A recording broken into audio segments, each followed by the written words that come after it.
Welcome students. आज के इस लेक्चर में हम कन्वोल्यूशन की बात करेंगे। तो जो कन्वोल्यूशन होता है वो one of the most important topic होता है। अगर मैं सिग्नल एंड सिस्टम की बात करूं, सिग्नल एंड सिस्टम में कन्वोल्यूशन का से खुद तो क्वेश्चन पूछे ही जाते हैं, साथ में ही इसका यूज जो होता है वो भी काफ़ी हद तक होता है। तो सबसे पहले हम कन्वोल्यूशन के कॉन्सेप्ट के बारे में सीखेंगे कि कन्वोल्यूशन एक्चुअली होता क्या है, उसे किस तरीके से हमें सॉल्व करना है। उसके बाद हम इसके कुछ इंपॉर्टेंट प्रॉपर्टीज को डिस्कस करेंगे ताकि उन प्रॉपर्टीज को यूज करके हम जल्दी से जल्दी शॉर्टकट में कन्वोल्यूशन किसी भी दो फंक्शंस का निकाल सकें और उसके बाद उसके बेसिस पे पूछे गए क्वेश्चंस को डिस्कस करेंगे। तो आज के लेक्चर में हम कंटिन्यूअस टाइम कन्वोल्यूशन यानी आपका discrete time convolution next lecture में करेंगे और आज के लेक्चर में कंटिन्यूअस टाइम सिग्नल्स के कन्वोल्यूशन की बात करेंगे। दोनों का कॉन्सेप्ट मोर और लेस सेम ही होता है, बस डिस्क्रीट में आपका टाइम डिस्क्रिटाइज हो जाता है। तो चलिए स्टार्ट करते हैं। सबसे पहले डेफिनेशन की बात कर लेते हैं, कन्वोल्यूशन का मतलब क्या होता है। तो जैसा कि आप यहाँ देख सकते हैं, यहाँ लिखा हुआ है एन इंटेग्रल, यानी हमें इंटीग्रेट करना तो जरूरी है। An integral that expresses the amount of overlap of one function, यानी एक फंक्शन आपका ओवरलैप करेगा दूसरे फंक्शन के ऊपर when it is shifted over another function. जब दूसरे फंक्शन को मैं शिफ्ट करूंगा तो उस प्रॉपर्टी को हम कन्वोल्यूशन कहते हैं।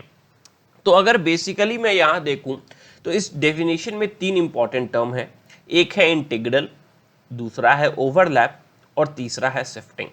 इंटीग्रल मतलब क्या हुआ, हमें इंटीग्रेशन लेना है। ओवरलैप मतलब क्या हुआ, दो फंक्शन जो हैं वो एक दूसरे के ऊपर किसी तरीके से ओवरलैप करेंगे। और शिफ्टिंग का मतलब क्या हुआ, दोनों में से किसी एक फंक्शन को मैं शिफ्ट करूंगा, एक को फिक्स रखूंगा और दूसरे को मैं शिफ्ट करूंगा। तो ये तीन ऑपरेशन बेसिकली मेरे को परफॉर्म करने हैं अकॉर्डिंग टू द डेफिनेशन किसी भी दो फंक्शन का कन्वोल्यूशन निकालने के लिए। तो सबसे पहले कन्वोल्यूशन के मैथमेटिकल एक्सप्रेशन की बात कर लेते हैं, उसके बाद एक एग्जांपल लेकर समझ लेंगे कि कन्वोल्यूशन का मतलब होता क्या है। मान लीजिए आपके पास दो फंक्शन गिवन है, एक मैं h ऑफ t बोल देता हूं और दूसरा मैं x ऑफ t बोल देता हूं। और आपको करना क्या है, आपको इन दोनों को कन्वोल्यूट करना है, यानी h of t convolution with x of t। तो ध्यान दीजिए कन्वोल्यूशन का सिंबल क्या होता है, जो स्टार मार्क होता है उसे हम कन्वोल्यूशन कहते हैं। तो मान लीजिए मैं लिख रहा हूं a function y of t is equal to h of t convolve with x of t। तो इसको अगर मैं मैथमेटिकल टर्म में लिखूं, मैथमेटिकल फॉर्मूले में लिखूं तो क्या लिखूंगा, ये हो जाएगा आपका integration minus infinity to plus infinity, यानी इंटीग्रेशन का limit minus infinite to plus infinite जाएगा, x of tau h of t minus tau d tau. Tau जो है वो आपका इंटीग्रेशन का फंक्शन है, यानी इंटीग्रेशन करने के बाद ये टाउ आपका कैंसिल हो जाएगा और जो आउटपुट आएगा वो हमारा टी का फंक्शन हो जाएगा। तो बेसिकली इस एक्सप्रेशन में हो क्या रहा है, जरा ध्यान दीजिए। एक फंक्शन है आपका x ऑफ t, तो x ऑफ t की जगह मैंने x ऑफ टाउ लिख दिया है, बस आपका वेरिएबल टाउ है। और दूसरा आपका h ऑफ t है जो कि शिफ्टेड है, t माइनस टाउ कर दिया मैंने, तो जो कि शिफ्टेड है। तो जैसा कि आप देख सकते हो शिफ्टिंग हो रहा है। अब ओवरलैप को मैं किस तरीके से रिप्रेजेंट कर रहा हूं, तो ओवरलैप को रिप्रेजेंट करने के लिए मैंने इन दोनों को मल्टीप्लाई किया है। मल्टीप्लाई क्यों किया है जरा सोचो। मान लो मेरा जो पहला फंक्शन है x ऑफ t, वो मैं मान रहा हूं कि कुछ इस टाइप का फंक्शन है। समझने के लिए अभी बस समझते हैं, इन डिटेल थोड़े देर से समझेंगे। मान लिया कि ये मेरा x ऑफ t है और दूसरा फंक्शन मैं लिख रहा हूं अपना h ऑफ t। अब मेरा जो h ऑफ t है वो कुछ इस टाइप का फंक्शन है। अब इन दोनों में कौन सा पोर्शन ओवरलैप कर रहा है और कौन सा पोर्शन ओवरलैप नहीं कर रहा, ये मुझे कैसे मालूम चलेगा। तो उसके लिए ओवरलैपिंग फंक्शन अगर मैं देखूं तो ये जो रीजन है राइट नाउ, ये रीजन आपका ओवरलैप कर रहा है, जो मैंने येलो डॉट से रिप्रेजेंट कर दिया है। तो राइट नाउ अगर मैं बोलूं तो पहले फंक्शन का ये पार्ट और दूसरे फंक्शन का ये शेडेड पार्ट आपका ओवरलैप कर रहा है। तो मैथमेटिकली कैसे मालूम कर सकते हैं कि कौन सा पोर्शन ओवरलैप कर रहा है और कौन सा नहीं? जरा देखो, यहाँ पे ये फंक्शन, फर्स्ट फंक्शन आपका एग्जिस्ट नहीं कर रहा, तो उसकी value 0, 0 multiplied by anything is equal to 0। Similarly यहाँ पे आपका सेकंड फंक्शन एग्जिस्ट नहीं कर रहा, फर्स्ट फंक्शन एग्जिस्ट कर रहा है, यहाँ पे सेकंड फंक्शन की वैल्यू 0 है, 0 multiplied by anything is equal to 0। यानी इस ग्राफ से मैं क्या कंक्लूड कर सकता हूं? इस ग्राफ से मैं यह कंक्लूड कर सकता हूं कि अगर दो फंक्शन ओवरलैप नहीं कर रहे तो उनका जो प्रोडक्ट होगा वो 0 के बराबर होगा। इसीलिए इस ओवरलैप टर्म को रिप्रेजेंट करने के लिए हमने दोनों फंक्शन को प्रोडक्ट में लगा दिया। तो ध्यान दीजिए, एक फंक्शन का शिफ्टिंग हो गया और आपका ओवरलैप के लिए दोनों को मैंने मल्टीप्लाई कर दिया, और गिवन है एन इंटीग्रल, यानी इंटीग्रेशन करने की तो जरूरत है ही। तो डेफिनेशन के हिसाब से जो तीन इंपॉर्टेंट टर्म मैंने बोला उसे मैंने मैथमेटिकली रिप्रेजेंट कर दिया, इंटीग्रेशन, ओवरलैप यानी मल्टीप्लिकेशन, एंड शिफ्टिंग यानी h of t minus tau d tau. तो ये हो गया आपका मैथमेटिकल इक्वेशन जो कि बहुत इंपॉर्टेंट है। यहाँ पे टाउ आपका डमी वेरिएबल है तो उसकी जगह आप कुछ भी ले सकते हो। यहाँ लिखने के लिए मैंने z ले लिया, x of z into h of t minus z d z. Integration का limit minus infinity to plus infinity, यानी throughout the complete time axis हम उसे इंटीग्रेट करेंगे। तो ये आपका डेफिनेशन हो गया कन्वॉल्यूशन का। अब एक्चुअली इसमें हो क्या रहा है, इसको एक एग्जाम्पल से, एक बेसिक एग्जाम्पल से समझने की कोशिश करते हैं। तो स्टेप बाय स्टेप समझेंगे कि कैसे आपका हम ये तीन प्रोसेस फॉलो कर रहे हैं। कौन कौन से प्रोसेस हैं हमारे? शिफ्टिंग, उसके बाद आपका फर्स्ट शिफ्टिंग जैसा यहाँ पे मैंने किया, इसके बाद ओवरलैप यानी मल्टीप्लिकेशन, और तीसरा आपका इंटीग्रेशन। तो चलिए एग्जाम्पल ले लेते हैं और एग्जाम्पल से समझने की कोशिश करते हैं। तो राइट नाउ मैं दो फंक्शन ले रहा हूं। सबसे पहले xt ले लेते हैं। चलिए, तो xt क्या है हमारा? xt क्या है? xt में कुछ इस टाइप का फंक्शन ले रहा हूं, ध्यान दीजिएगा।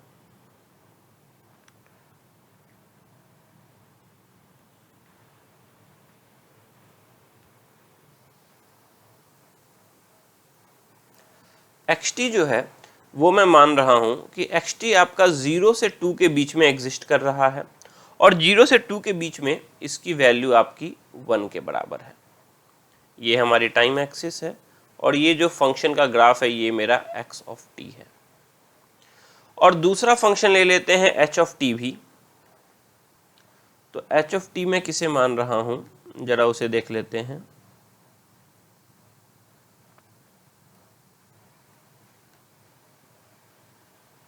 तो अगर मैं h ऑफ t को प्लॉट करूं तो h ऑफ t मैंने समझने में आसानी के लिए ये मान लिया है कि h ऑफ t मेरा 0 से 1 तक ही लाई कर रहा है,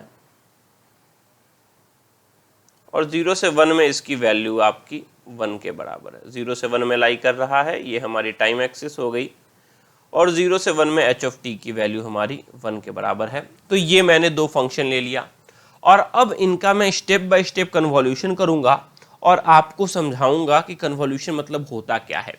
तो अगर आपके कन्वेंशनल प्रॉब्लम में अगर कन्वॉल्यूशन पूछा जाता है तो आपको कोई सा भी दो फंक्शन ऐसे ले लेना है और स्टेप बाय स्टेप समझाना है, मगर ऑब्जेक्टिव के लिए सॉल्व करने का तरीका अलग होगा, वो शॉर्टकट्स हम थोड़ी देर बाद सीखेंगे। तो सबसे पहले इन डेप्थ चलते हैं, समझने की कोशिश करते हैं कन्वॉल्यूशन करते कैसे हैं। तो चलिए सबसे पहले स्टार्ट करते हैं शिफ्टिंग ऑपरेशन के साथ। तो हम देख रहे हैं हमें करना क्या है, h ऑफ t से मुझे कुछ h of t minus Z represent करने की जरूरत है। अब h of t minus Z मैं किस तरीके से रिप्रेजेंट कर सकता हूं, जरा ये समझने की कोशिश करो। तो बेसिकली मेरे को यहाँ पे जो वेरिएबल है वो z है, और फिर t का मैं इसमें शिफ्टिंग दे रहा हूँ क्योंकि dz आपका डमी वेरिएबल z ले रहे हैं। तो सबसे पहले h ऑफ माइनस जेड, यानी मैं क्या कर रहा हूँ, इसको रिवर्स कर रहा हूँ और उसके बाद प्लस t के साथ शिफ्ट कर रहा हूँ। यानी सबसे पहले अगर मैं यहाँ से रिप्रेजेंट करना चाहूँ टाइम रिवर्सल, तो वो मैं कैसे लिख सकता हूँ, h ऑफ माइनस जेड। अगर मुझे h of minus Z represent करना है तो h ऑफ माइनस जेड हमारा टाइम रिवर्सल के बाद कुछ इस तरीके का सिग्नल आ जाएगा। ये आपका -1 से 0 के बीच में लाई करेगा, -1 से 0 के बीच में लाई करेगा h ऑफ माइनस जेड, और वैल्यू तो उसकी 1 के बराबर है। तो ये मैंने h ऑफ माइनस जेड बना दिया। अब मुझे प्लस टी का इसमें शिफ्टिंग दे देना है। अब h ऑफ माइनस जेड में प्लस टी का शिफ्टिंग दूंगा तो वो t के ऊपर डिपेंड करेगा कि t की वैल्यू पॉजिटिव है या नेगेटिव है। तो राइट नाउ मैं इसे सिर्फ प्लस टी का शिफ्टिंग दे देता हूं, वो t के ऊपर डिपेंड करेगा, उसकी कुछ वैल्यूज अज्यूम करके अभी थोड़ी देर में समझा दूंगा। मगर मान लो कि अगर मैं सिंपल सा प्लस टी का इसको दूं तो रिजल्ट किस तरीके से दिखेगा, जरा समझने की कोशिश करते हैं। यानी h ऑफ माइनस जेड हमने प्लॉट कर लिया, अब मैं प्लॉट कर रहा हूं h of minus Z plus T. अब h of minus Z plus T अगर मैं प्लॉट करूं तो वो कुछ इस तरीके का दिख सकता है। अब मैंने प्लस टी का इस पे शिफ्ट दिया है तो ये वैल्यू 0 में टी घटा दिया तो ये वैल्यू हो सकती है हमारी माइनस टी के बराबर, और ये वैल्यू हो जाएगी माइनस टी माइनस 1 के बराबर, -1 माइनस टी के बराबर। कुछ इस तरीके का प्लॉट बन सकता है हमारा, और वैल्यूज 1 के बराबर है। तो ये मैंने h of minus Z plus T plot कर लिया, और यहाँ पे हमारे पास x ऑफ टी है। तो फर्स्ट पार्ट तो हमारा कंप्लीट हो गया। फर्स्ट पार्ट क्या है? h of minus Z plus T यानी h of t minus Z plot करना। दूसरा पार्ट x ऑफ टी बोलूं या x ऑफ जेड बोलूं, इसी तरीके से दिखेगा, तो x ऑफ जेड भी हमारे पास प्लॉटेड है। अब क्या करना है? अब अगला स्टेप जो हमारा होने वाला है, इन दोनों फंक्शन को, इसको और इसको मल्टीप्लाई करना है। अब इन दोनों को मल्टीप्लाई करने के लिए कुछ केसेस बन सकते हैं, और उस केस के ऊपर में अलग अलग हमारा रिजल्ट आएगा। तो अब जरा कुछ केसेस की बात करते हैं। सबसे पहले केस की बात करते हैं कि अगर ये जो मेरा फंक्शन है माइनस टी जो आ रहा है, ये हमारा 0 से छोटा है, तो रिजल्ट क्या आएगा? जरा सोचो। अगर ये जो t मैं दे रहा हूं ये मेरी 0 से छोटी है, तो क्या इन दोनों के बीच में कुछ ओवरलैप होगा? ये एग्जिस्ट करेगा -1 से लेके 0 के बीच में, और ये आपका जो है ये एग्जिस्ट कर रहा है 0 से 2 के बीच में। यानी ओवरलैप क्या हो गया? Overlap is equal to 0। तो अगर मैं केस 1 लिखूं,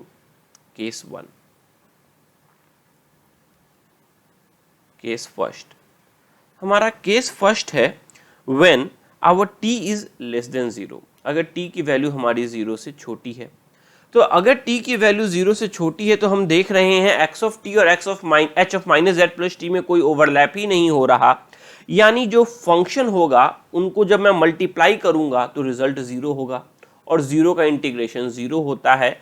तो यहां से मैं लिख दूंगा in this case my Y T will be equal to -∞ to +∞, 0 times D Z is equal to 0। इस केस में हमारी वाई टी की वैल्यू 0 के बराबर आ रही है। केस 1 कंप्लीट हो गया। अब बात करते हैं केस 2 की। केस 2 में क्या कर रहा हूं जरा ध्यान से समझो। अभी इसको मैं ग्राफिकली रिप्रेजेंट कर रहा हूं तो समझने में आपको आसानी होगी। हमारा देखो x ऑफ टी को तो हम चेंज कर रहे नहीं हैं, तो x ऑफ टी मैं कुछ ऐसा ही मान रहा हूं कि वो हमारा 0 से 2 के बीच में है, 0 से 2 के बीच में है। सॉरी, मगर मैं आपका h ऑफ टी को चेंज करना चाहता हूं। इस बार h ऑफ टी को जो मैं शिफ्ट दे रहा हूं वो शिफ्ट कुछ इस तरीके का है कि कुछ पोर्शन आपका 0 से 2 के बीच में आ जाएगा और कुछ पोर्शन 0 से 2 के बीच में नहीं आएगा। यानी ये है अब हमारा h ऑफ टी। ऐसा कब हो सकता है जरा सोचो। ऐसा तब होगा जब t की वैल्यू जो है वो 0 से तो बड़ी हो, जब t की वैल्यू जो है वो 0 से तो बड़ी हो मगर 1 से छोटी हो। क्यों? क्योंकि h ऑफ टी का जो विड्थ है वो तो 1 के बराबर है, और हम चाहते हैं कुछ पोर्शन हमारा 0 के इस साइड भी लाई करे।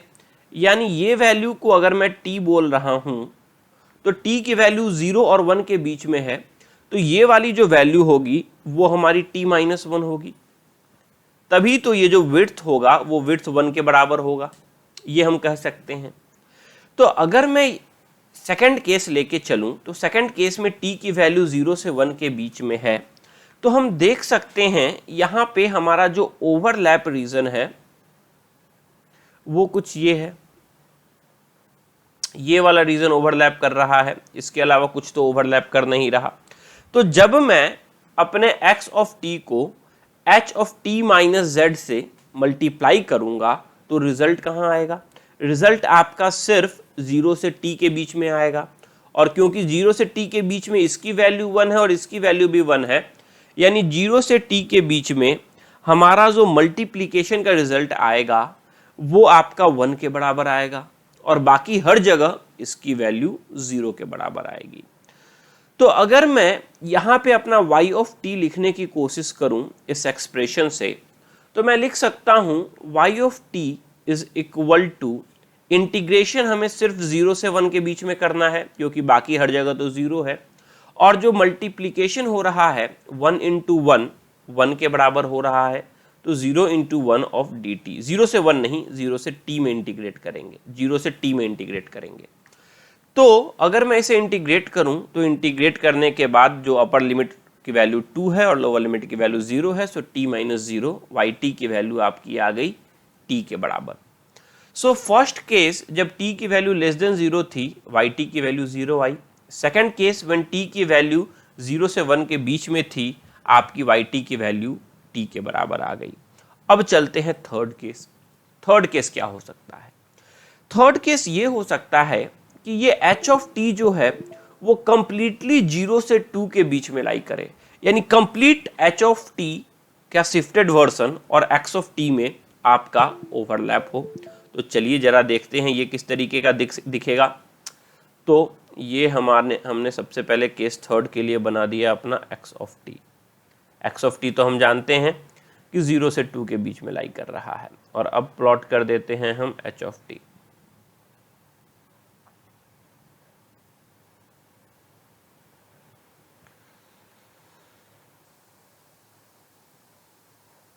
ये मैंने प्लॉट कर दिया आपका h ऑफ t। ओके, तो ये है हमारा x ऑफ z, यहाँ पे z वेरिएबल लिया हो तो z ले लो, और ये हो जाएगा हमारा h of tau minus z, t minus z लिख दिया मैंने। ठीक है, कंडीशन क्या है? ये आपका 0 से 2 के बीच में है, ये आपका जो वैल्यूज है वो 0 से 2 के बीच में कंप्लीट h ऑफ t लाई कर रहा है। तो अगर मैं इस पॉइंट को t बोलता हूं, इस पॉइंट को जो उसका मैक्सिमम पॉइंट है पॉजिटिव साइड, उसे अगर मैं t बोलता हूं, तो ये पॉइंट क्या लाई करेगा? ये पॉइंट हो जाएगा आपका t माइनस 1, क्योंकि विड्थ तो हमने 1 लेके चला है। अब बताओ, जब इन दोनों को मल्टीप्लाई करूंगा तो रिजल्ट कहां लाई करेगा? अगर मैं देखूं तो रिजल्ट आपका t माइनस 1 और t के बीच में ही लाई करेगा, बाकी हर जगह रिजल्ट 0 हो जाएगा। यानी अगर मैं यहां से y ऑफ t की वैल्यू निकालूं केस थर्ड में, तो y ऑफ t का जो इंटीग्रेशन का लिमिट है वो हो जाएगा t माइनस 1 से लेकर t के बीच में। मल्टीप्लीकेशन की वैल्यू क्या होगी? यहां भी जो एरिया है, जो आपका मैक्सिमम वैल्यू है, वो तो 1 के बराबर है, सो 1 into 1 that is 1 times dt। अब इसे अगर मैं इंटीग्रेट करूंगा तो अपर लिमिट हो जाएगा t माइनस में lower limit t minus minus 1 that is t plus 1। तो यहाँ पे अगर आप इंटीग्रेट करोगे तो वाई टी की वैल्यू आ गई आपकी 1। ये हो गया आपका केस नंबर थर्ड। तो अभी तक हम 3 केस निकाल चुके हैं। चौथा केस क्या होगा? चौथा केस कुछ इस तरीके से होगा कि जब मैं इसे शिफ्ट करूंगा तो कुछ पोर्शन आपका 2 से पहले रहे h ऑफ t का, और कुछ पोर्शन 2 के बाद रहे। यानी अगर मैं चौथा केस प्लॉट करने की यहाँ कोशिश करूँ, तो चौथा केस मैं सोच रहा हूँ कि कुछ हमारा इस तरीके का प्लॉट आएगा। जो h ऑफ t है उसका कुछ पोर्शन 2 के पहले रहेगा और कुछ पोर्शन आपका 2 के बाद में रहेगा। तो अगर मैं यहाँ पे लाइन खींच दूँ तो कुछ इस तरीके का हो रहा है, और हमारा ये पोर्शन आपका ओवरलैप हो रहा है। फिर से अगर मैं यहाँ पे पॉइंट्स लिखूं तो ये पॉइंट क्या हो जाएगा? ये पॉइंट हो जाएगा आपका t प्लस 1, और उसमें से t घटा, उसमें से आप 1 घटाओगे तो ये पॉइंट है t। अब कहां से कहां तक मुझे लिमिट ऑफ इंटीग्रेशन ले जाना है, तो लिमिट ऑफ इंटीग्रेशन तो t से 2 के बीच में ही लाई करेगा ना, क्योंकि 2 के बाद जो वैल्यू है उसमें तो आपका x ऑफ z एग्जिस्ट ही नहीं कर रहा। यानी केस 3 की जब मैं बात कर रहा था तो केस 3 में अगर मैं t की बात करूं तो हमारा t 1 से 2 के बीच में था, और अगर मैं केस 4 की बात करूं, अगर मैं केस 4 की बात करूं तो केस 4 में हमारा t जो है वो आपका 2 से 3 के बीच में लाई करेगा। केस 4 में अगर मैं t की बात करूं, सॉरी हाँ, अगर मैं यहां पे बात करूं तो t जो है वो हमारा ओके इसे t बोले हैं, t+1, नहीं ये मैंने चेंज कर दिया, t और t-1 लेके चल रहे थे, t+1 t लेने में कन्फ्यूज़न हो जाएगा। रिजल्ट यहाँ से भी आपका सेम ही आएगा बट कन्फ्यूज़न हो जाएगा, तो कन्फ्यूज़न चेंज कर देते हैं, जो लेके चल रहे थे शुरू में वही लेके चलते हैं। इसे मैंने माना था आपका t, तो उसमें से ये हो जाएगा t-1। तो t जो है वो हमारा 2 से 3 के बीच में लाई करेगा, तभी तो t-1 आपका 1 से 2 के बीच में लाई करेगा। तो इस केस में अगर मैं इंटीग्रेट करूं तो हमारा y ऑफ t जो हो जाएगा वो t-1 से इंटीग्रेशन लिमिट जाएगा 2 तक, d ऑफ t के बराबर, और यहाँ पे भी मल्टीप्लाई करके रिजल्ट तो 1 ही आना है, यानी आपका इसका इंटीग्रेशन की वैल्यू होगी 2 - t+1। अब 2 - t+1 करोगे तो ये हो जाएगा 2 + 1 3 - t के बराबर। ये हो गया आपका केस नंबर 4। अब आखिरी केस पे चलते हैं। आखिरी केस क्या हो सकता है? Case number 5। केस 5 ये हो सकता है कि हमारा h ऑफ t शिफ्ट होते होते 2 के बाहर चला जाए, यानी हमारा जो ग्राफ है वो कुछ इस तरीके का बन जाए। ये हमारा जो 2 का लाइन आ रहा है ये 2 के लाइन के बाहर चला जाए,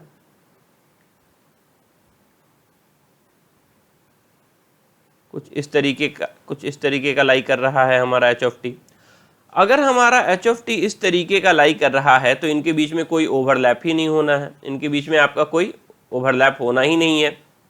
एक मिनट,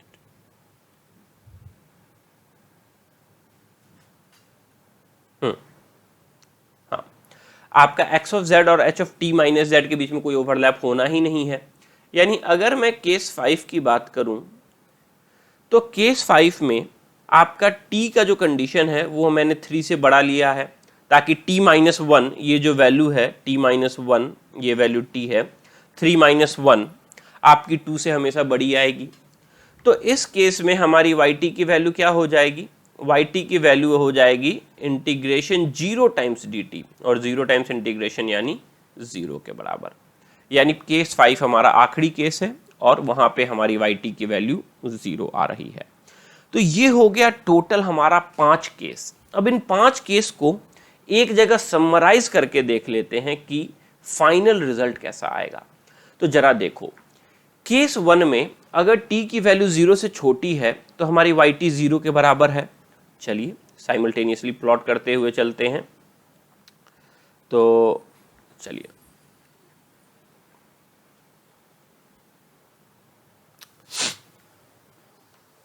ये हमारी टाइम एक्सिस है और ये हमारा yt है।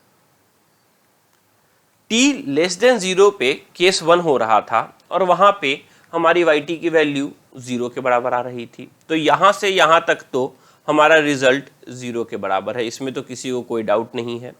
इसके बाद केस 2 पे चलते हैं। केस 2 में अगर टाइम हमारा 0 से 1 के बीच में लाई कर रहा है तो हमारा ग्राफ क्या होगा? yt = t के बराबर। तो अगर मैं 0 से 1 के बीच में जाऊं, यहाँ 0 और यहाँ अगर मैं 1 रखूं, तो 0 से 1 के बीच में हमारा ग्राफ क्या होना चाहिए? एक लीनियर लाइन होना चाहिए, यानी यहाँ पे वो मैक्सिमम 1 तक पहुंचेगा। उसके बाद केस 3 पे चलते हैं। केस 3 में t हमारा 1 से 2 के बीच में है और यहाँ हमारी वैल्यू क्या है? yt की वैल्यू 1 के बराबर है। यानी अगर मैं 1 से 2 के बीच में चलूं तो 1 से 2 के बीच में हमारी जो वैल्यू आनी है वो आपकी 1 के बराबर आनी है। केस 3 हो गया। अब बात करते हैं केस 4 में।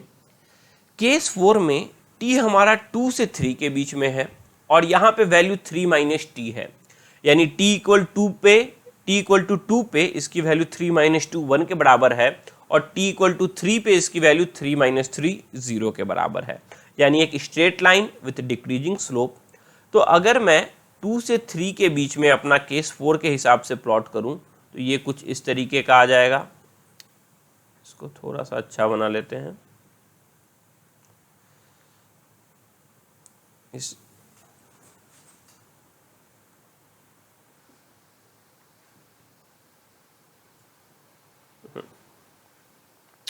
ये हमारा आ जाएगा केस 4। और केस 5 में t जैसे ही 3 से बड़ी हुई तो हमारा रिजल्ट क्या हो गया? हमारा रिजल्ट आपका 0 के बराबर है, यानी आउटपुट आपका 0 के बराबर है। तो ये हमारा आउटपुट हो गया। अब इस आउटपुट से आप बहुत सारी चीजें कंक्लूड कर सकते हो। ये जो मैंने आपको प्रोसेस बताया ये कन्वेंशनल क्वेश्चन का तरीका है सॉल्व करने का। तो एक बार फिर से मैं x ऑफ t और y ऑफ t यहाँ प्लॉट करता हूँ और यहाँ से कुछ कंक्लूड करेंगे और कुछ शॉर्टकट्स निकालेंगे ताकि हमें समझने में आसानी हो।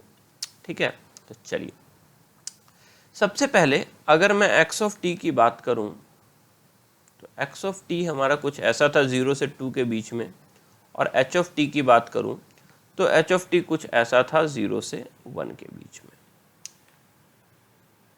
2 के बीच में। ये आपकी दोनों की वैल्यू जो थी वो 1 के बराबर थी। ये हमारा h ऑफ t था और ये हमारा x ऑफ t था। अब यहां से कुछ मोस्ट इंपॉर्टेंट कंक्लूजन जिनके बेसिस पे डायरेक्ट आपसे क्वेश्चन पूछे जाते हैं गेट में, आईएएस में, बहुत सारे पीएसयूज में, उनकी बातें करते हैं। तो सबसे पहला इंपॉर्टेंट कंक्लूजन जरा ध्यान दीजिएगा, जो लोअर लिमिट है वो दोनों फंक्शन के लोअर लिमिट के सम के बराबर है, यानी yt जो है आपका क्या है, x of t convolved with h of t के बराबर है। तो जो लोअर लिमिट है ये 0 प्लस 0 0 के बराबर हो गया। तो लोअर लिमिट हमारा क्या हो गया, xt प्लस ht दोनों के लोअर लिमिट के सम के बराबर। जो अपर लिमिट है वो भी अगर आप देखो तो xt और ht के अपर लिमिट के सम के बराबर है। 3 किसके बराबर होता है, 2 प्लस 1 इक्वल टू 3। यानी एक बात तो आपको हमेशा से ध्यान रखना है कि जब भी आप कन्वॉल्यूशन करोगे तो आपका जो लोअर लिमिट होगा वो दोनों फंक्शन के लोअर लिमिट के सम के बराबर होगा, और जो अपर लिमिट होगा वो दोनों फंक्शन के अपर लिमिट के सम के बराबर होगा। यहां तक तो हम क्लियर हैं। इसके बाद अगर आप देखिए तो आपका रिजल्ट क्या बना है, आपका रिजल्ट एक ट्रेपेजॉइड बना है। तो एक इंपॉर्टेंट पॉइंट नोट डाउन कर लीजिए, जब भी आप दो रेक्टेंगुलर पल्स को कन्वॉल्व करते हो, जैसा कि यहां मैं कर रहा हूं, दोनों के दोनों रेक्टेंगुलर हैं, तो आपका रिजल्ट या तो ट्रेपेजॉइड बनेगा या तो ट्राइंगल बनेगा। ट्रेपेजॉइड कब बनेगा, जब दोनों रेक्टेंगल का विड्थ अलग अलग हो, जब दोनों रेक्टेंगल की चौड़ाई अलग अलग हो तो वो आपका ट्रेपेजॉइड बनेगा, और जब दोनों की चौड़ाई बराबर हो तो वो आपका ट्राइंगल बनेगा।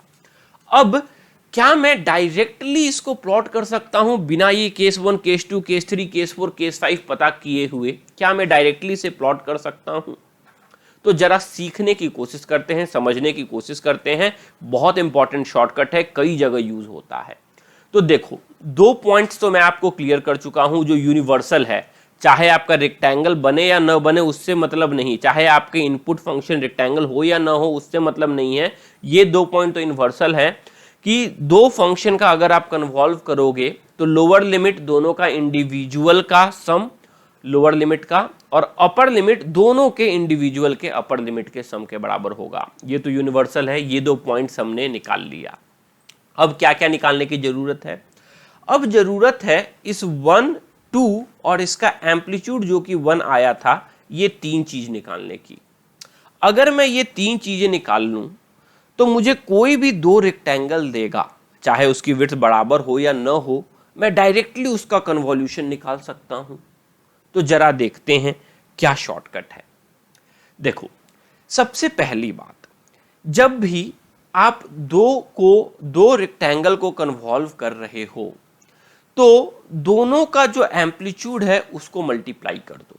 तो इसका एम्पलीट्यूड कितना है 1, इसका एम्पलीट्यूड कितना है 1, तो आपका जो स्लोप होगा वो दोनों के एम्पलीट्यूड के मल्टीप्लीकेशन के बराबर होगा। ध्यान में रखिएगा, जो स्लोप होगा वो amplitude of 1 multiplied by amplitude of second function, इन दोनों के एम्पलीट्यूड के मल्टीप्लीकेशन के बराबर होगा। तो इसका एम्पलीट्यूड 1 है, इसका एम्पलीट्यूड 1 है, यानी आपका स्लोप 1 इंटू 1 1 के बराबर हो गया। अब स्टार्ट करते हैं 0 के साथ, क्योंकि दोनों रेक्टेंगल है यानी हमारा रिजल्ट तो ट्रेपेजॉइड ही होगा। अब 0 से मैंने स्टार्ट किया, तो अगर मैं 1 तक पहुंचूं तो 0 से 1 यहां पे ही मैं पहुंचूंगा, 1 तक तो मैं पहुंच गया। मगर यहां के बाद मुझे फ्लैट जाना है, ये मुझे कैसे मालूम चला? मैं इसके बाद आगे भी तो बढ़ सकता था, 0 से 2 पे इसकी वैल्यू 2 भी हो सकती थी।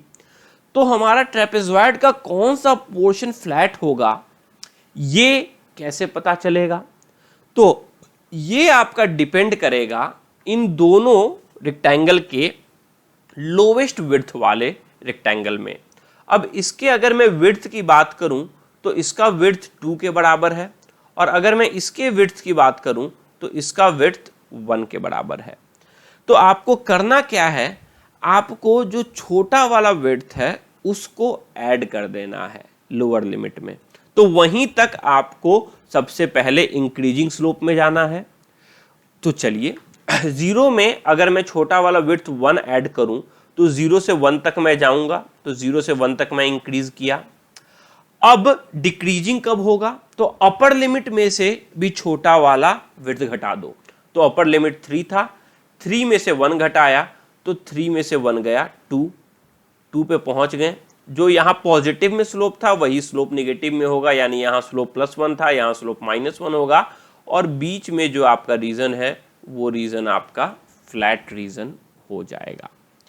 तो आपके कुछ शॉर्टकट्स मैंने बताए हैं, इसको कुछ एग्जाम्पल से सॉल्व करते हैं तो समझ में आएगा।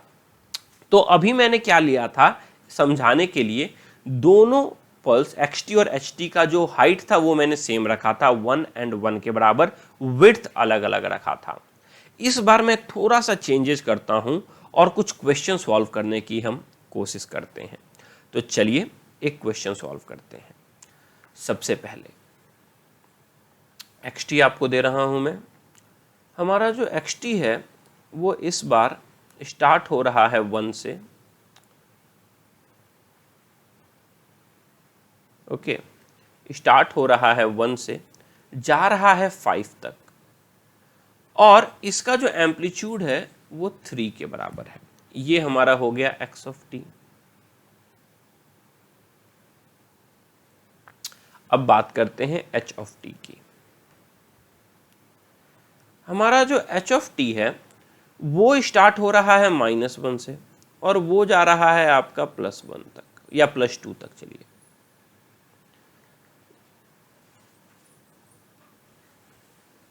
ये हमारा -1 से स्टार्ट हो रहा है, +2 तक जा रहा है, और इसका जो एम्पलीट्यूड है वो आपका 2 के बराबर ले लिया मैंने।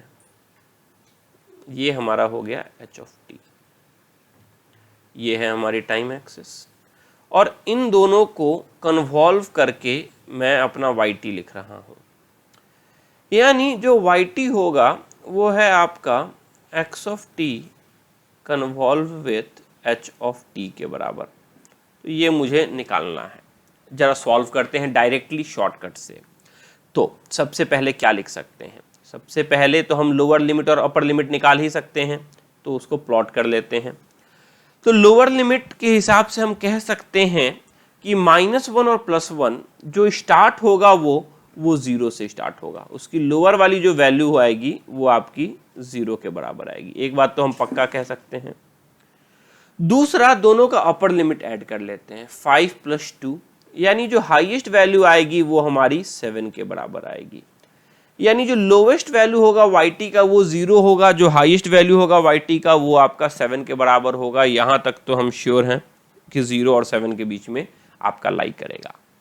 इसके बाद जरा विड्थ की बात करते हैं, तो इसका विड्थ जो है वो +4 के बराबर है, इसका विड्थ जो है वो 3 के बराबर है। अब बताओ 4 बड़ा है या 3 बड़ा है? पक्की बात है 4 बड़ा है, यानी हमें छोटे विड्थ को कंसीडर करना है, हम इस 3 को कंसीडर करेंगे। तो 0 से स्टार्ट करेंगे और कहां तक हमारा स्लोप इंक्रीजिंग में रहेगा? 0 से लेके 3 तक में। और डिक्रीजिंग कहां से होगा? 7 में से 3 घटा दीजिए, तो 7 में से 3 घटाइएगा तो 4 तक में, यानी 4 से 7 तक में डिक्रीजिंग होगा, 0 से 3 तक में इंक्रीजिंग होगा। अब एम्पलीट्यूड कितना जाएगा? तो एम्पलीट्यूड के लिए दोनों का जो आपका एम्पलीट्यूड है, दोनों को पहले मल्टीप्लाई करके मैं स्लोप निकाल लूंगा। तो 3 × 2 6 हो गया हमारा स्लोप। स्लोप 6 हो गया तो 3 यूनिट में कितने दूरी जाएगा? 6 × 3 यानी 18 तक जाऊंगा मैं, यानी 3 यूनिट के बाद स्लोप 6 है, मतलब क्या? x के 1 पे y का 6 चेंज करेगा, तो x के 3 पे y का कितना चेंज होगा? 18 के बराबर होगा। तो यहां मैं 18 में जाऊंगा और इसके बाद मैं 3 से 4 के बीच में कांस्टेंट रहूंगा और फिर मैं 4 से 7 के बीच में आपका वापस नीचे आ जाऊंगा। और स्लोप जो है वो हमारा यहाँ पे है +6 के बराबर, +6 के बराबर, और यहाँ पे है आपका -6 के बराबर। और ये आपकी मैक्सिमम एम्पलीट्यूड जो है ट्रेपेजॉइड की वो 18 के बराबर है। तो इस तरीके से आपको कन्वॉल्यूशन परफॉर्म करना है किसी भी दो रेक्टेंगुलर पल्सेस का। तो ये one of the most important concept है, कई बार एग्जाम में आपको यूज करना रहता है, कई बार क्वेश्चन के बीच में आपको यह कॉन्सेप्ट यूज करना पड़ता है, तो इसको ध्यान में दीजिएगा। एक और क्वेश्चन करेंगे हम कन्वॉल्यूशन से रिलेटेड, उसके बाद अगले टॉपिक पे चलेंगे। तो चलिए एक और क्वेश्चन मैं आपको दे देता हूं। इस बार मैं आपको x(t) और h(t) दे रहा हूं। तो मेरा जो x(t) है वो लाई कर रहा है 2 से लेकर 6 के बीच में, 2 से लेके 6 के बीच में, और इसकी एम्पलीट्यूड है 4 के बराबर। ये है हमारा x(t). अब बात करते हैं h(t) की।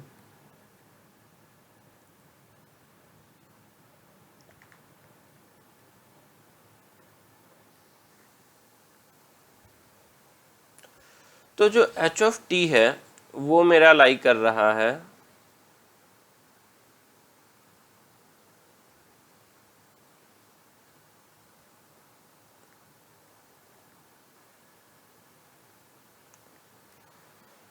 3 से लेकर 7 के बीच में, और इसकी एम्पलीट्यूड है आपकी 2 के बराबर। ये है हमारा h(t), और मैं चाहता हूं y(t) प्लॉट करना। तो y(t) जो है वो आपका x(t) कन्वॉल्व विथ h(t) के बराबर है, और मैं y(t) निकालना चाहता हूं। तो कन्वेंशनल तरीके से वही 5 केसेस बनेंगे और आप सॉल्व कर सकते हैं। और शॉर्टकट से कैसे सॉल्व करेंगे, तो चलिए जल्दी से करके देखते हैं शॉर्टकट किस तरीके का देगा। तो सबसे पहले लोअर लिमिट निकालिए। तो लोअर लिमिट क्या हो जाएगा? 2 + 3 5, यानी ये 5 से स्टार्ट होगा, और अपर लिमिट क्या हो जाएगा? 6 + 7 13, यानी 5 से स्टार्ट होगा और 13 तक जाएगा। अब उसके बाद आपको यह निकालना है कि क्रॉस आपका वो फ्रीक्वेंसी कहाँ, वो पॉइंट कहाँ है जहां तक वो इंक्रीज करेगा। ठीक है, तो दोनों का विड्थ निकालो। इसका विड्थ जो है वो 2 + 4 6 के बराबर है, इसका भी विड्थ 3 + 4 7 के बराबर है, यानी दोनों में से कोई भी ले सकते हैं, और +4 जाना है। तो 5 में अगर मैं 4 ऐड करूंगा तो मैं 9 पे पहुंचूंगा, और 13 में भी मैं 4 घटाऊंगा तो मैं 9 पे ही पहुंचूंगा। यानी इसका मतलब क्या हुआ? इसका मतलब यह हुआ कि जो ट्रेपेजॉइड था पिछले केस में, इसका जो विड्थ यहाँ पे हम 1 देख रहे थे, इस बार विड्थ आपका 0 हो जाएगा। मतलब यही तो है, क्योंकि यहाँ पे 3 और 4 अलग अलग पॉइंट आ रहे थे, यहाँ पे 9 आपका सेम है, 5 + 4 9 एंड 13 - 4 9। ऐसा क्यों हुआ? ऐसा इसलिए हुआ क्योंकि दोनों जो रेक्टेंगल आप कन्वॉल्व कर रहे हो, दोनों की विड्थ हाइट नहीं, दोनों की विड्थ सेम है। तो इस केस में जब भी दोनों रेक्टेंगल की विड्थ सेम होती है तो आपका जो रिजल्ट बनता है वो एक ट्रायंगल बनता है। तो 5 से 9 तक हम इंक्रीजिंग जाएंगे और उसके बाद 9 से 13 में मैं डिक्रीजिंग आ जाऊंगा। अब ये बताओ यहां पे जो 9 का जो पीक वैल्यू होगा ये किसके बराबर होगा? तो उसके लिए हमें क्या करना है, स्लोप निकाल लेना है। स्लोप कैसे निकालेंगे? दोनों के एम्पलीट्यूड को मल्टीप्लाई कर देंगे। तो 4 इंटू 2 8 हो गया, और 8 कितने यूनिट के लिए? 4 यूनिट के लिए। तो 8 4 जा 32। इसकी जो हाईएस्ट वैल्यू हो गई, पीक वैल्यू हो गई, वो आपकी 32 के बराबर हो गई। और अगर मैं स्लोप की बात करूं तो स्लोप यहाँ पे +8 है और यहाँ पे -8 के बराबर है। तो आपका एक ट्राइंगल बन जाएगा अगर मैं दो रेक्टेंगल को मल्टीप्लाई करता हूं, अगर दोनों का विड्थ सेम होता है। तो ये one of the most important shortcuts हैं अगर मैं कन्वोल्यूशन की बात करूं। तो जल्दी से इनको एक जगह समराइज कर लेते हैं ताकि आप आगे गलती ना करो। और ये जो पेज है ये page one of the most important है। अभी तक जो मैंने आपको सिखाया उसका कंक्लूजन बताने जा रहा हूं मैं। तो कन्वोल्यूशन मतलब क्या होता है जरा सोचते हैं। कन्वोल्यूशन को अगर मैं रिप्रेजेंट करूं तो ये होगा yt is equal to H T convolve with x of t। तो -∞ से इन्फिनिटी में इंटीग्रेट करना है दो फंक्शन के मल्टीप्लीकेशन को x ऑफ z और h of t minus z, जहां एक फंक्शन आपका शिफ्टेड होना चाहिए। तो ये हो गया इसका मैथमेटिकल फॉर्मूला। और अब बात करते हैं शॉर्टकट की। तो अगर h ऑफ t और x ऑफ t हम दो रेक्टेंगल ले रहे हैं तो शॉर्टकट हमेशा रेक्टेंगल के लिए ही यूज करेंगे, और कई बार जो क्वेश्चन आपसे पूछे जाएंगे वो रेक्टेंगल को लेकर ही पूछे जाएंगे। तो अगर मैं h ऑफ t और x ऑफ t ले रहा हूं दो रेक्टेंगल, अब कंडीशन बस ये है कि इस रेक्टेंगल का विड्थ और हाइट अलग अलग ले लेते हैं। तो हाइट जो है मैं इसका ले रहा हूं 2 के बराबर मान लो, और विड्थ इसका मैं ले रहा हूं 4 के बराबर। सिमिलरली xt का जो हाइट है वो मैं ले रहा हूं 3 के बराबर, और विड्थ जो मैं ले रहा हूं वो ले रहा हूं 4 के बराबर। यानी विड्थ हमारा सेम है। अगर विड्थ सेम है तो कन्वोल्यूशन का रिजल्ट क्या आएगा? कन्वोल्यूशन का रिजल्ट आपका ट्राइंगल बनेगा। इस बात पे ध्यान दीजिएगा। विड्थ सेम है तो कन्वोल्यूशन का रिजल्ट हमेशा ट्रायंगल बनेगा, क्योंकि जो ट्रेपेजॉइड का जो आपका हॉरिजॉन्टल वाला पार्ट होता है वो 0 हो जाएगा, वो हमने देख लिया था। स्लोप कितना हो जाएगा? स्लोप दोनों के हाइट के मल्टीप्लीकेशन के बराबर, दैट इज 2 इंटू 3 6 के बराबर हो जाएगा। और कॉर्नर पॉइंट कैसे निकालेंगे? कॉर्नर पॉइंट दोनों का जो लोअर टर्मिनल होगा या जो अपर टर्मिनल होगा उसमें अपना जो विड्थ है उसको जोड़ देंगे। ठीक है, तो हम क्या लिखेंगे? Lower terminal LT plus W के बराबर अगर मैं कर दूंगा, LT lower terminal plus W कर दो, या अपर टर्मिनल माइनस W कर दो, क्योंकि दोनों का विड्थ इस केस में बराबर है, तो वो हमारा कॉर्नर पॉइंट आ जाएगा। ये हो गया हमारा शॉर्टकट नंबर 1।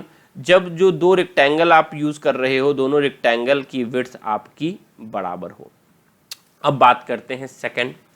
मान लो सेकंड केस में हाइट सेम है, हाइट इक्वल टू 2, और पहले का विड्थ 4 के बराबर ही है। दूसरे की भी हाइट में 3 मान रहा हूं, मगर दूसरे की विड्थ को मैंने बढ़ा के 6 कर दिया, यानी अब विड्थ अलग है। तो रिजल्ट क्या आएगा? क्या रिजल्ट ट्रायंगल आएगा? जी नहीं, रिजल्ट जो होगा वो आपका ट्रेपेजॉइड हो जाएगा।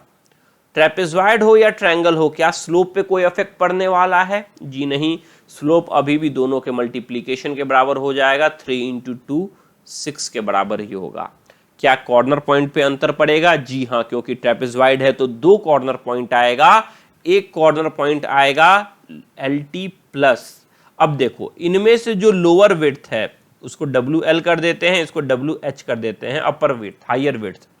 तो LT प्लस लोअर विड्थ, यानी लोअर विड्थ को ऐड कर देंगे हम लोअर टर्मिनल पॉइंट में, तो वो पहला कॉर्नर पॉइंट होगा।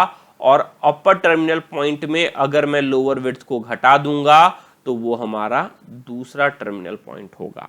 चाहे तो टेबल से याद कर लो, चाहे तो ग्राफिकली याद कर लो। ग्राफिकली ध्यान रखना ज़्यादा आसान है। तो ये आपके शॉर्टकट्स होते हैं कन्वोल्यूशन के, जो मैंने अभी आपको सिखाए। तो इस तरीके से हम काफ़ी सारे क्वेश्चन जो गेट में पूछे गए हैं और आने वाले एग्जाम में भी पूछे जाएंगे और आपके कन्वेंशनल पेपर में भी पूछे जाते हैं उनको डिस्कस करेंगे। साथ में ही कन्वॉल्यूशन के कुल मिला के 9 प्रॉपर्टीज होते हैं जिनका यूज कई जगह किया जाता है। तो उन प्रॉपर्टीज को इन डेप्थ में सीखेंगे और उनके बेसिस पे कुछ और क्वेश्चन हम करेंगे अगले लेक्चर में। तो आज का लेक्चर यहीं एंड करते हैं, मिलते हैं आपसे अगले लेक्चर में, तब तक के लिए गुड।